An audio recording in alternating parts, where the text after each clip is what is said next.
Bismillahirrahmanirrahim. Alhamdulillah wassalatu wassalamu ala Rasulillah wa ala alihi wa sahbihi wa man walah. Amma ba'd.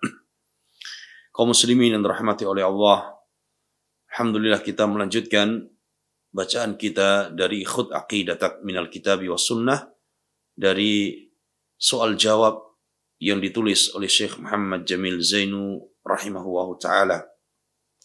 Kita masuk pada pertanyaan yang keenam. Qal limadza arsalallahu ar-rusula. Kata beliau rahimahullah, kenapa Allah azza wa jalla mengutus para rasul? Al-jawab, jawabannya adalah arsalahum lid-da'wati ila ibadatihi wa nafi syirki anhu.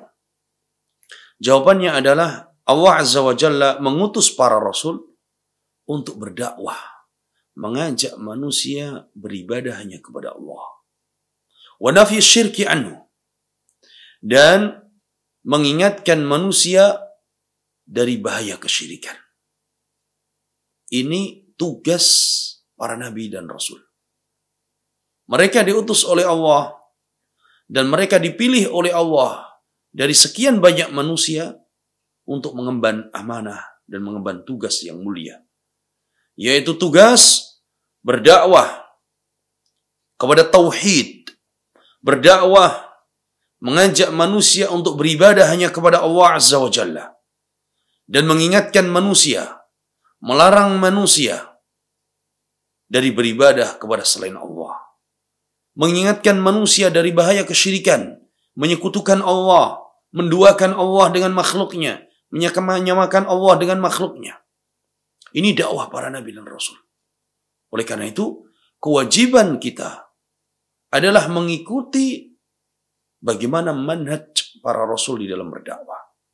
Mendakwahkan tauhid, menyerukan tauhid, mengingkari kesyirikan, mengingatkan manusia dari bahaya kesyirikan. Qala ta'ala, sebagaimana firman Allah Ta'ala, وَلَقَدْ بَعَثْنَا فِي كُلِّ أُمَّةٍ رَسُولًا أَنِ اعْبُدُوا اللَّهَ وَاجْتَنِبُوا الطَّاغُوتَ. Kata Allah Ta'ala, dan sungguh kami telah mengutus pada setiap umat seorang rasul. Allah utus pada setiap umat ada rasul.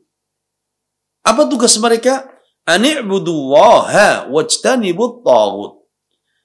Tugas mereka adalah menyerukan manusia, mengajak manusia, mendakwahkan kepada manusia untuk beribadah hanya kepada Allah, dan mengingatkan manusia dari bahaya beribadah kepada taghut.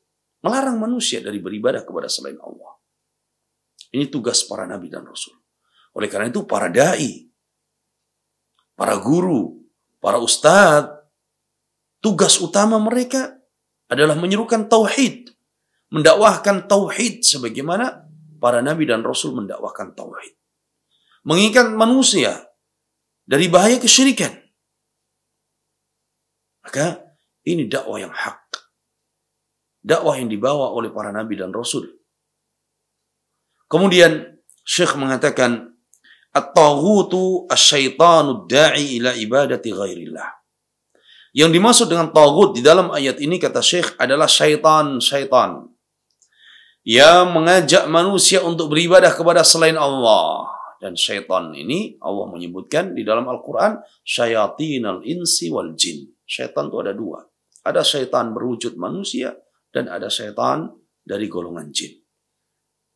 Dan ada syaitan-syaitan manusia yang menyerukan untuk beribadah kepada selain Allah, untuk beribadah kepada bulan dan bintang, beribadah kepada matahari, menyerukan manusia untuk beribadah kepada berhala-berhala, menyerukan manusia untuk beribadah kepada hewan-hewan, menyerukan manusia untuk beribadah kepada kuburan-kuburan.